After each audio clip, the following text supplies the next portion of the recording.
बिस्मिल्लाहिर्रहमानिर्रहीम। अस्सलाम वालेकुम। कैसे हैं आप सब? उम्मीद है ठीक होंगे, खैरियत से होंगे। अल्लाह पाक आप सबको खुश रखे, अपने घरों में आबाद रखे। आज का ये देखिए, अल्मास फातिमा की ये नई फ़्रॉक मैंने इसको ईद पे अभी सी के दी थी, तो इसने क्या किया, ये फाड़ के ले आई सारी की सारी। देखिए किस तरीके से इसने फाड़ी है, बहुत गलत तरीके से फाड़ी। और फिर रोती हुई मेरे पास आ गई कि मामा ये फ़्रॉक मुझसे फट गई है। मैंने फिर उसको मारा इसलिए नहीं और ना ज़्यादा डांटा कि इसको मैंने लाइट जलाने के लिए भेजा था और उससे लाइट नहीं जल रही थी। ये बाइक के ऊपर चढ़ गई और चढ़ के लाइट जलाई, और जब बाइक से उतर रही थी तो फिर नीचे इसकी ये फ़्रॉक उसमें अटक के फट गई। शुक्र है बाइक इसके ऊपर गिरी नहीं। मैं फिर खामोश हो गई, क्या कर सकती हूँ, बच्चे हैं। हर दूसरे दिन का तो काम है, कोई ना कोई चीज़ फाड़ के करके मेरे हाथ पकड़ा देती है।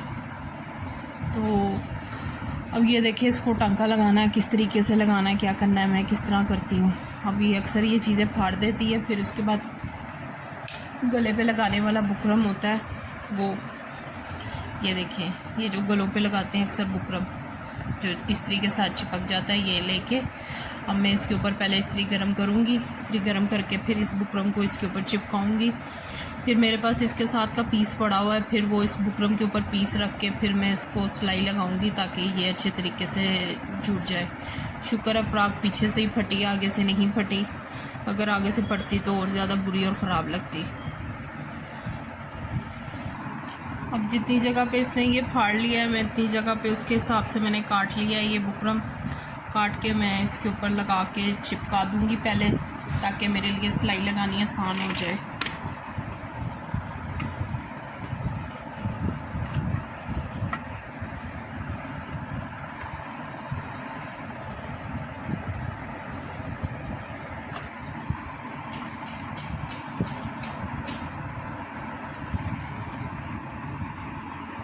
ये इसके ऊपर अच्छे तरीके से चिपक गया है। अब मैं इस बुकरम के ऊपर पहले कपड़ा रखूँगी और फिर सिलाई लगाऊँगी ताकि इजीली लग सके। ये देखिए, सीधा हिस्सा बुकरम लग के ये निशान तो नज़र आ रहा है, लेकिन ये कि जब सिलाई लगेगी तो कोई बात नहीं, ठीक हो जाएगा। अब मैं इसके पीछे, बुकरम के पीछे कपड़ा, इसलिए ये देखें, मैं बुकरम के पीछे कपड़ा इसलिए रखती हूँ क्योंकि बुकरम अक्सर कपड़े धुलने के साथ साथ वो फटना शुरू हो जाता है, रेशे रेशे होना शुरू हो जाता है। लेकिन जब कपड़ा रखते हैं तो बुकरम फट भी जाए तो कपड़ा वो होता है, तो फिर वो सही रहता है। बच्चे अक्सर अपने कपड़े फाड़ते ही रहते हैं, तो मेरा ये तरीका है कपड़ों को सिलाई लगाने का, अगर फाड़ ले इसको इस्त्री के साथ अच्छे तरीके से चिपका ले। चिपकने से ये हो जाता है कि जब मैं सिलाई मशीन से सिलाई लगाऊंगी तो वो बहुत इजीली मेरे लिए काम करना इजी हो जाएगा। अब मैं इसको सिलाई लगा के आपको दिखाती हूँ। ये मेरे पास इसके फ़्रॉक में से ही बची हुई ये एक पीस है, उसको मैं इस्त्री करके अच्छे तरीके से सारा इसकी सिलवटें निकाल लूँगी ताकि मेरे लिए लगाना आसान हो। खुद कपड़े सीने का एक फ़ायदा ये भी है कि आपके पास छोटी छोटी कतरे बच जाती हैं, वो आप बाद में यूज़ कर सकते हैं, या बच्चे खुदा ना खास्ता फाड़ लें तो वही लग सकती हैं, यूज़ हो जाएंगी सारी। अब मैंने इसको अच्छे तरीके से प्रेस कर लिया। अब मैं इसको इसके बुकरम वाले हिस्से के पीछे लगा के इसको करूँगी। ये देखिए, मैंने सिलाई लगा ली है। अब आपको नज़र आ रहा हो तो ये देखिए, ये मैंने सिलाई लगाई है सारी, और ये पहले साइडों पे सिलाई लगा के फिर ज़िग-ज़ैग में मैंने कर दी है, इससे कपड़ा फटता नहीं है। अब पीछे से मैं आपको दिखाऊं, ये देखिए, मैंने बुकरम रखा था, बुकरम रख के मैंने ऊपर कपड़ा रखा है और फिर यूँ रख के ऊपर वाली साइड से यहाँ से सिलाई मैंने लगाई है। अब ये जो एक्स्ट्रा कपड़ा है वो मैं काट दूँगी, और जो एक्स्ट्रा बुकरम है वो जब कपड़े धुलेंगे तो वो खुद ही उतर जाता है। जब भी बुकरम रख के सिलाई लगाएं, कपड़ा आपने ज़रूर लाजमी पीछे रखना है, क्योंकि बुकरम तो उतर जाता है धुलाई के साथ फिर, लेकिन कपड़ा फिर रहता है, तो फिर इससे मजबूती रहती है कपड़े के उसमें सिलाई में। बच्चों का तो काम ही है हर वक्त कपड़े फाड़ना। ये देखिए, मैंने एक्स्ट्रा कपड़ा सारा उतार दिया, बस जितने कपड़े पे सिलाई लगी हुई वही कपड़ा लगा हुआ है, बाकी बुकरम नज़र आ रहा है। ये जब कपड़े धुलेंगे ना, ये जो बुकरम एक्स्ट्रा नज़र आ रहा है ना सिलाई के अलावा, ये खुद ही उतर जाएगा, क्योंकि अभी मैंने इस्त्री से चिपकाया हुआ इसलिए ये अभी नहीं उतरेगा। तो ये मैं अब आपको सीधी करके दिखाती हूँ। ये देखिए, फ्रॉक के पीछे का हिस्सा है, शुक्र है ज़्यादा पता नहीं चल रहा, आगे का हिस्सा होता तो ज़्यादा मसला होता। आगे से तो ऐसे इसकी फ़्रॉक शुक्र है ठीक है, आगे से नहीं फटी। तो अब मैं जा रही हूँ बर्तन धोने के लिए, क्योंकि बर्तन पड़े हुए हैं धोने वाले। उसके थोड़ी देर के बाद फिर 11:30 बजे जब इसको छुट्टी होगी फिर इसको स्कूल लेने जाऊँगी। ये अब मेरे थोड़े से बर्तन पड़े हुए हैं, ये मैं वॉश करके बर्तन फिर हंडिया का देखूँगी क्या पकाना है और क्या नहीं पकाना। ये मैं बर्तन वॉश करने लगी हूँ, फिर उसके बाद हंडिया की तरफ जाती हूँ। ये मेरी डेली की रूटीन है कि जो भी काम होते हैं और बर्तन साथ साथ थोड़े थोड़े धो लूँ। जो नहीं धुलते सुबह सारे धो के रख देती हूँ मैं। फिर मैंने बर्तन भी सारे धो लिए और साथ साथ सिंक भी धो लिया है, वॉश कर लिया सारा। और ये मैंने अपने प्लेटों का स्टैंड सिंक के ऊपर ही हुक के साथ लगवाया हुआ है, क्योंकि मेरे पास नीचे इतनी जगह नहीं है साइड पे रखने के लिए, तो इसलिए मैं बर्तन सारे वॉश करके इधर ऊपर ही रखती जाती हूँ। ये मैंने दीवार के साथ लगवाया हुआ है। मैं आपको ये देखें, ये हुक इस तरह के लगे हुए हैं, 4 हुक लगवाए हैं मैंने। ये और प्लेटों का स्टैंड उस हुक के अंदर मैंने फिट कर दिया है। ये तो ये बड़ी सहूलत रहती है, क्योंकि नीचे मेरे पास साइड पे इतनी जगह नहीं है कि मैं ये रखूं, तो इसलिए मैंने ये प्लेटों का स्टैंड इसके साथ ऊपर सेट करवा लिया है। और करवा के जब भी मैं बर्तन धोती हूँ साथ साथ सिंक भी वॉश कर लेती हूँ, ताकि वो भी साफ़ रहे और फिर बर्तन भी ऊपर रखे जाते हैं, ईजी रहता है काम, बहुत ज़्यादा सहूलत हो जाती है। फाइनली नमाज की छुट्टी का टाइम हो गया, इसको स्कूल लेने के लिए मैं जा रही हूँ अब। तो इसको स्कूल से पिक करके मैंने 1-2 चीज़ें लेनी है, तो मार्केट स्टोर पे जाऊंगी, जाके चीज़ें लूँगी। रोज़ का इसका एक ही काम होता है, मम्मा ये चीज़ ले दो, ये चीज़ ले दो। पहले गला ख़राब हो रहा है, खांसी आ रही है इससे और बाज आएगी नहीं।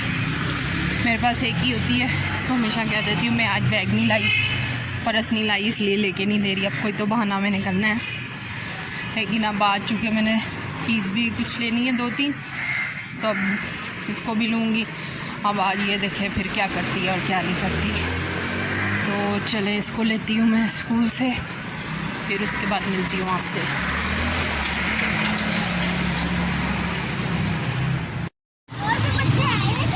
फाइनली अलमास को ले लिया स्कूल से, अब जा रहे हैं हम स्टोर पे चीज़ लेने के लिए।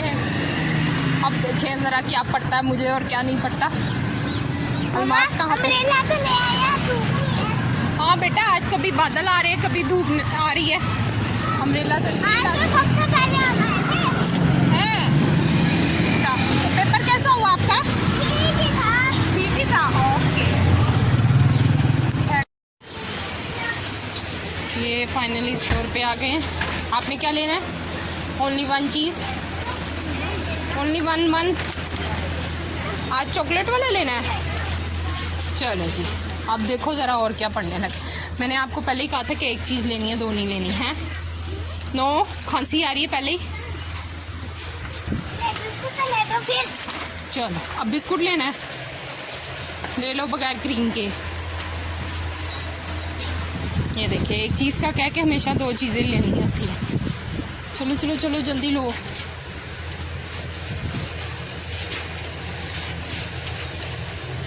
कैंडी ले लो। कैंडी भी नहीं, कोई भी नहीं पसंद आ रहे। इनोवेटिव लेने बटर क्रंच हैं, फिर क्या लेना है? जल्दी बोल जाओ ना बेटा। इन्हें ले रही हूँ मैंने, वो भी लेनी है चीज़ें। ये देखिए, 1 चीज़ का कह के कितनी ली है, दिखाओ कितनी ली है। शाबाश। ये मेरा धनिया पाउडर ख़त्म हुआ था, वो लिया मैंने। अब 1 टिशू लेना बेटा। चलो चलो चलो जल्दी से आगे हो। कोको क्रंच, अब कोको क्रंच और इतने सारे बिस्कुट ले। कोको क्रंच, ये देख लें ज़रा, इसकी जिद। कोको क्रंच ले दो, ये ले दो। अच्छा, ये दूध में डाल के। एक चीज़, इसीलिए मैं आपको स्टोर पे नहीं लेके आती बेटा। आप एक चीज़ का कह के कितनी ले लेती हो। रखो इसको इधर। अंकल एक वो टिश्यू दे दे मैक्सोप वाला। ये अब घर आ गई है और देखिए शरबत किस में पी रही है। मास्क गिलास में डाल के पियो बेटा। एक दफा आपने भी तो जग में पिया था। एक दफ़ा गलती होगी, जग में पी लिया, तो अब आप रोज़ जग में पियोगी। तो फिर गिलास में डाल के पियो ना बेटा। आगे भी तो इधर पिया था बेबी ना। खाओ अपना शरबत। वो भी जामशीनी है रेड कलर का, तो इस जग भी रेड है। चलो पी लो। ये देखिए मुझे इसने क्या डाला, एक चीज़ का कह के कितनी सारी चीज़ें लेके आई है, दिखाओ ज़रा। मैंने तो जो चीज़ लेनी थी सौदा वो इसीलिए मैंने ना फिर पर्स लाती। चलो चलो शाबाश। मेरी सिर्फ 3 चीज़ें हैं और ये बाकी सारी अलमास की चीज़ें हैं।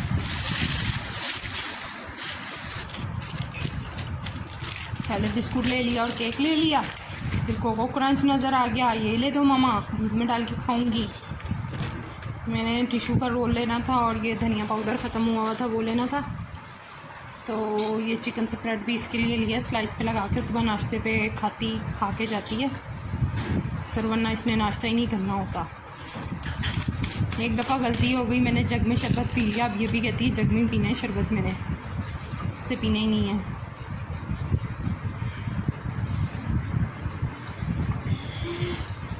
क्या बना के लाऊं? रोटी, सालन, पराठा, चाय? आज आपको पता है हमारी ना सारा दोस्त ना आज रोटी सालन लाई हुई थी। रोटी सालन कितनी अच्छी बच्ची है, देख लो वो रोटी सालन लाती है और आपके नाक के नीचे ही नहीं आता कि रोटी सालन या पराठा अंडा या कुछ ले जाओ, ऐसे ही करती हो रोज़। नमाज फातिमा खा रही है दाल वाली रोटी। टेस्टी है? हैं टेस्टी नहीं है? इतनी टेस्टी रोटी तो बनाई मैंने। मेरी मूंग मसूर की जो दाल बच जाती है उसमें मैं आटा डाल के गूंद लेती हूँ और नमक मिर्च डाल लेती हूँ और जो कुछ भी डालना है वो डाल लें, उसकी दाल वाली रोटी बन जाती है, बहुत मज़े की। वरना वो दाल बाकी फिर अगले दिन बची रहती है, कोई भी नहीं खाता। ये अलमास का पानी का गिलास, अब चूँकि उसको नींद आ रही है आज बहुत ज़्यादा, तो वो रोटी भी नहीं सही तरह खा रही। मेरे हाथ से खा ले मेरे बेटा। इसको नींद आनी शुरू हो जाती है तो इसका दुपट्टा इसके पास ही आना शुरू हो जाता है। ये लो जल्दी से ख़त्म करो रोटी अपनी। रोटी भी नहीं खा रही पूरी सही तरह। बेटा जल्दी खा लो फिर सो जाना।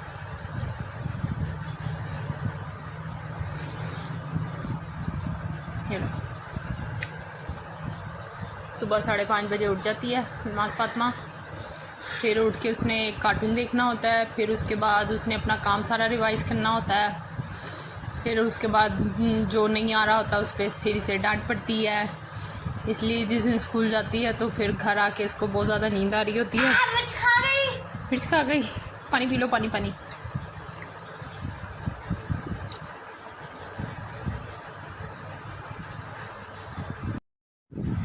फाइनली अलमास सो गई है और उसको थोड़ी खांसी भी आ रही है। कारी साहब आते हैं 2:30 बजे पढ़ाने, लेकिन अब चूँकि इसकी तबीयत भी थोड़ी सेट नहीं है, खांसी आ रही है, इसलिए अब कारी साहब देखे आते हैं तो क्या बनता है। फिर आज का ये यहीं पे ख़त्म करते हैं, इसके साथ अल्लाह हाफिज़।